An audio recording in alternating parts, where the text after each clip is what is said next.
안녕하세요. 최명호입니다. 지난번에 성경의 기본 전제가 하나님은 선하시다라고 말씀을 드렸는데요.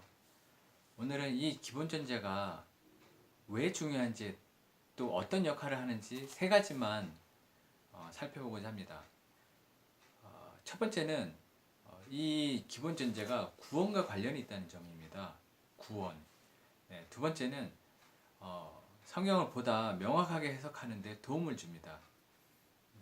마지막으로 하나님은 선하시다 라는 사실이 신앙생활에 기쁨과 즐거움을 주고 또 우리가 힘든 일을 만났을 때 이것을 잘 견디게 도와줍니다. 하나님은 선하시다 라는 말을 많이 들어보셨죠? 우리가 너무 많이 들어서 좀 식상한 느낌까지 들게 하는데요. 사실 신앙생활이라는 건 결국 이 사실을 알게 되고 나서 지속적으로 확인해 가는 과정이 아닐까 싶습니다. 첫 번째, 가장 중요한 구원과의 관련성입니다.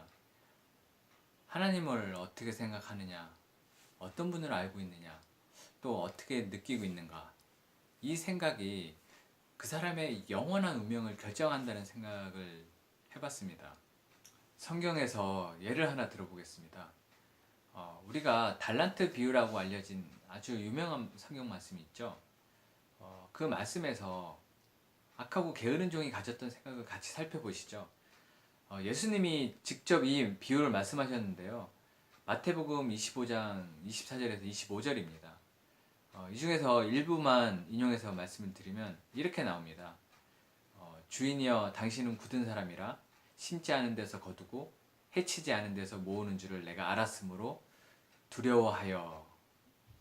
이 악하고 게으른 종은 주인을 오해하고 있었습니다. 주인을 굳은 사람이라 생각하여 두려워했던 거죠. 이런 생각이 이 종을 바깥 어두운 데로 내쫓겨 거기서 슬피 울며 이를 가게 만들었습니다. 이 악한 종의 근본적인 오류는 주인에 대해 잘못 생각하고 있었던 것입니다. 주인에 대해서 오해한 종이 악한 종이 되는 거죠. 그러니까 하나님을 어떻게 이해하고 있느냐가 결국 하나님을 어떻게 대하는지를 결정하고 또 그것이 그 사람의 영혼을 결정하게 되는 거죠. 우리가 하나님이 이해한 그대로 영원히 쭉 간다는 말입니다. 여기서 우리는 우리가 하나님을 어떻게 생각하고 있는지 또 어떠한 분으로 알고 있는지에 대해 심각하게 자기 점검할 필요가 있습니다. 여러분은 하나님을 어떻게 느끼고 계십니까? 두 번째는 이 기본 전제의 역할입니다. 이 관점이 성경의 해석에 오류를 줄여주고 성경 해석의 방향을 잘 잡아줍니다.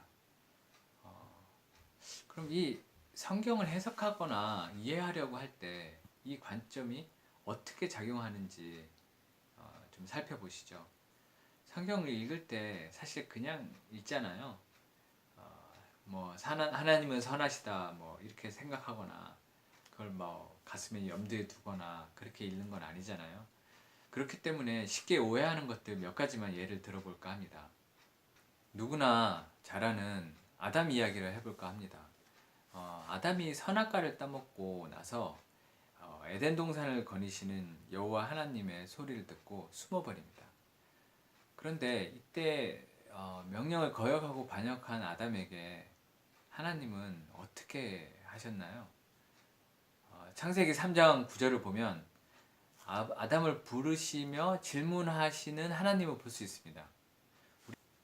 우리가 성경을 볼 때 그냥 그랬나 보다 하며 읽게 되는데요.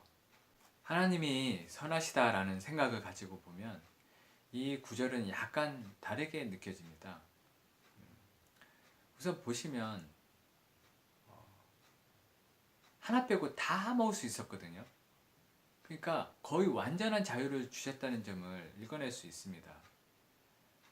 또 하나, 딱 하나 준 그 명령을 거역한 아담에 대한 반응을 보시면 하나님이 진짜 인자하시다 라는 느낌을 받게 됩니다. 자, 그러면 아담이 벌을 받는 장면을 같이 살펴보시죠. 저는 어릴 때 아담이 저주를 받았다고 배웠습니다. 성경을 읽어보면 제가 알고 있던 것과 살짝 다르다는 사실을 발견하게 됩니다. 창세기 3장 17절을 보시면 이렇게 나옵니다. 하나님이 이르시되 내가 내 아내의 말을 듣고 내가 내게 먹지 말라 한 나무의 열매를 먹었은즉 땅은 너로 말미암아 저주를 받고 너는 내 평생에 수고하여야 그 소산을 먹으리라. 자, 여기서 아담이 저주를 받았나요? 아니죠. 땅이 저주를 받아요. 잘못은 아담이 했는데 저주는 땅이 받습니다. 우리가 선하신 하나님이라는 사실을 가슴에 두고 보지 않기 때문에 아담이 저주를 받았다고 읽어버리는 것은 아닐까요? 그러니까 일이 저주라는 결론을 내리게 되는 거죠. 자, 또 하나 아주 중요한 구절이 이어져 나오는데요. 이 또한 우리는 쉽게 간과해 버립니다. 창세기 3장 21절 보면 여호와 하나님이 아담과 그의 아내를 위하여 가죽옷을 지어 입히시니라. 반역한 아담과 그의 아내를 위해 하나님은 손수 일하고 계십니다. 우리는 이 말씀에서 드러난 하나님의 선하신 마음을 읽어내야 합니다. 보통 우리는 잘못한 사람을 보면 저 사람 죽어야 돼. 저 사람 잘못이야. 이렇게 말하는데요. 하나님은 잘못한 사람들을 위해서 일을 하고 계시는 거죠. 이들을 보호하고 있는 모습을 통해 우리는 하나님의 선하심을 확인하고 또 직접 이들의 수치를 가려주시는 하나님의 모습을 보면서 하나님의 성품을 보실 수 있습니다. 여기도 사실 예수님의 예정된 죽음이 숨겨져 있습니다. 자세한 이야기는 다음 기회에 하고요. 성경 다른 부분에서도 많지만 두 번째도 아담 이야기를 하겠습니다. 좀 더 앞으로 가서 하나님과 아담이 언약을 맺는 장면으로 가보겠습니다. 제가 의도적으로 언약이라고 표현을 했는데요. 이렇게 말씀을 드리는 것도 하나님은 선하시다라는 관점이 있기 때문에 가능합니다. 그쵸? 그냥 명령이죠. 그런데 엄밀히 따지면 언약입니다. 약속이죠. 하나님이 선하시기 때문에 이게 언약이 됩니다. 이렇게 성경을 조금 달리 볼 수 있게 되는 거죠. 다시 돌아가서 창세기 2장 17절을 보면 하나님께서 아담에게 선악과를 두고 명령을 하시는 장면이 나옵니다. 선악을 알게 하는 나무의 열매를 먹지 말라. 네가 먹는 날에는 반드시 죽으리라 하시니라. 여기서 우리는 그냥 죽음이 마냥 나쁜 것이라는 생각을 합니다. 이게 모든 사람의 정상적인 생각이겠죠. 그런데 이렇게 질문해 볼 수 있습니다. 선하신 하나님께서 계획하신 죽음이라면, 그리고 그분께서 직접 맛보신 죽음이라면, 이 죽음에는 우리가 생각하지 못한 뭔가 있지 않을까? 이렇게 죽음마저 다르게 생각할 수 있는 것 또한 하나님을 어떻게 생각하느냐가 다르기 때문이죠. 마지막도 아담 이야기를 하고 두 번째를 마무리하겠습니다. 다른 이야기는 다음에 기회 있을 때마다 해보겠습니다. 하나님이 선악과를 두신 이유에 대해 같이 생각해 보시죠. 선악과, 성경에 의한 정확한 표현은 선악을 알게 하는 나무의 열매입니다. 우리는 하나님께 이렇게 묻곤 합니다. 왜 선악과를 두셔서 하나님께 반역하게 만들었는가? 하나님은 모르셨는가? 아니면 알면서 그러셨는가? 이런 질문을 하게 되는데 이 질문은 어떤 생각에서 나온 것일까요? 혹 하나님을 자기 수준에서 생각하기 때문은 아닐까요? 하나님이 선하시다면 이 방법은 하나님의 지혜와 능력과 선하심이 드러난 것은 아닐까요? 제가 그 심오함을 다 알지는 못하지만 제가 배운 거 몇 가지만 나눠볼게요. 선악을 알게 하는 나무는 예수님의 십자가와 공통점 그리고 차이점이 있습니다. 우선 초등학생한테 물어도 나오는 공통점이 있습니다. 바로 나무라는 공통점이죠. 그리고 어디서든지 볼 수 있는 동산의 중앙이나 언덕 위에 세워졌다는 점도 공통점으로 볼 수 있습니다. 그리고 선악과를 먹으면 죽고 또 십자가도 사형의 도구였다는 점을 보면 죽음과 관련이 있다는 공통점을 생각할 수 있습니다. 또 이것을 통해 하나님의 명령이 주어진다는 공통점이 있습니다. 그러니까 하나님은 이 선악과의 열매와 십자가의 예수님을 사이에 두고 인간과 관계를 맺는다는 점이 매우 중요한 공통점입니다. 차이점은 선악과를 먹지 말라는 명령을 어기면 순종의 상태에서 죄의 상태로 들어가는 반면 예수님의 십자가를 받아들이면 죄의 상태에서 순종의 상태로 간다는 점입니다. 그러니까 아담 한 사람의 불순종 때문에 죄가 세상에 들어오고 예수님 한 사람의 완전한 순종 덕분에 의가 세상에 들어옵니다. 바로 공통점과 차이점입니다. 로마서 5장 18절에서 19절까지를 보면요. 이렇게 나옵니다. 그런즉 한 범죄로 많은 사람이 정죄에 이른 것 같이 한 의로운 행위로 말미암아 많은 사람이 의롭다 하심을 받아 생명에 이르렀느니라. 한 사람이 순종하지 아니함으로 많은 사람이 죄인 된 것 같이 한 사람이 순종하심으로 많은 사람이 의인이 되리라. 지금 같은 이야기를 다르게 두 번 표현하고 있습니다. 바로 중요하기 때문이죠. 선악과가 십자가의 그림자 또는 모형이라고 볼 수 있습니다. 그렇기 때문에 선악과를 왜 만들었냐면서 하나님께 비방할 수 없는 거죠. 마치 그 소설의 첫 부분만 읽고 작가를 비방하는 것처럼 말이죠. 하나님은 세상을 만들기 전에 예수님의 죽음을 먼저 계획하셨습니다.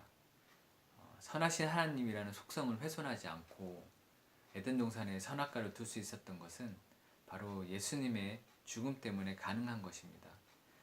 그리고 하나님은 이 선악과를 사이에 두고 아담과 언약을 맺을 수 있었습니다.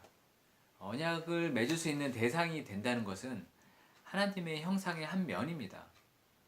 그렇기 때문에 이것은 사람이 하나님의 형상을 따라 창조되었다는 사실을 지지합니다. 하나님의 형상을 따라 창조하시려면 언약의 대상으로 사람을 창조해야 했던 것입니다. 이와 같이 선하신 하나님이라는 관점이 있기 때문에 하나님을 함부로 속단하지 않고 성경을 읽을 수 있게 됩니다. 마지막으로 이 사실이 그러니까 하나님은 선하시다는 사실이 신앙생활에 기쁨을 주고 힘든 상황을 견디게 해줍니다. 우리는 아름다운 경관이나 자연이나 사람을 보면 바라만 봐도 즐거워합니다. 같은 감이면 다홍치마라고 했죠. 우리가 믿는 하나님께서 구원을 주시기 때문에 어쩔 수 없이 믿는 수준에서 머무는 것이 아니라 하나님이 좋으시기 때문에 선하심의 원천이기 때문에 그 아름다움을 생각하고 묵상하고 또 생각하게 되는 것, 이것이 우리 믿음의 조상들이 누리고 갔던 즐거움이었습니다. 또 우리가 감당하기 힘든 상황이 있습니다. 힘든 상황은 크게 세 가지로 나누어 볼 수 있습니다. 첫 번째는 징벌입니다. 히브리서 12장 8절을 보면 징계는 다 받는 것이거늘 너희에게 없으면 사생자여 친아들이 아니니라. 두 번째는 훈련입니다. 빌립보서 4장 12절 나는 비천에 처할 줄도 알고 풍부에 처할 줄도 알아 모든 일 곧 배부름과 배고픔과 풍부와 공급에도 처할 줄 아는 일체의 비결을 배우노라. 세 번째는 하나님의 마음입니다. 뭐 이런 거는 아 이거 내 마음이야 뭐 이럴 때 그런 마음인 거죠. 그러니까 다르게 표현하면 이해 불가입니다. 그러니까 히브리서 11장 39절에서 40절에 이런 말씀이 나옵니다. 이 사람들은 다 믿음으로 말미암아 증거를 받았으나 약속된 것을 받지 못하였으니 이는 하나님이 우리를 위하여 더 좋은 것을 예비하였은즉 우리가 아니면 그들로 온전함을 이루지 못하게 하려 하심이라. 되게 난해한 이해하기 어려운 말씀인데요. 사실 우리가 지금 지나고 보면 이 사람들은 이랬구나 이렇게 보는데 사실 그 당시 직접 그 상황을 마주쳤던 사람들은 자기 상황이 이해가 안 되는 상황인 거죠. 우리가 마찬가지로 우리가 이런 버거운 상황을 마주칠 때 하나님이 선하시다라는 생각이 아니면 그 상황이 이해가 안 되는 거죠. 그러니까 하나님이 선하시다라는 생각이 그 지금 마주친 상황을 조금 다르게 보게 해줍니다. 자, 오늘 설명드린 것을 정리해 보겠습니다. 하나님이 선하시다는 기본 전제가 첫째, 구원과 관련이 있습니다. 이게 가장 중요하고요. 두 번째, 성경을 해석하는데 엉뚱한 길로 빠지지 않고 성경 해석을 보다 명확하게 해줍니다. 그 다음에 마지막으로 신앙생활을 하는데 기쁨과 즐거움을 주고 또 우리가 힘든 상황을 만났을 때 그것을 잘 견디게 해줍니다. 좀 길었는데 시청해 주셔서 감사드리고 유튜브 구독 누르셔도 뭐 신문 구독료나 뭐 어디 방송처럼 방송료 뭐 시청료 내지 않으니까요. 구독해 주시고 혹시 뭐 오류를 발견하시거나 질문할 것이 있으면 댓글 남겨주시면 댓글로 답변을 드리거나 또는 다음 영상 때 그 내용도 담아서 설명을 드려보도록 하겠습니다. 그럼 다음에 또 찾아뵙도록 하겠습니다. 감사합니다.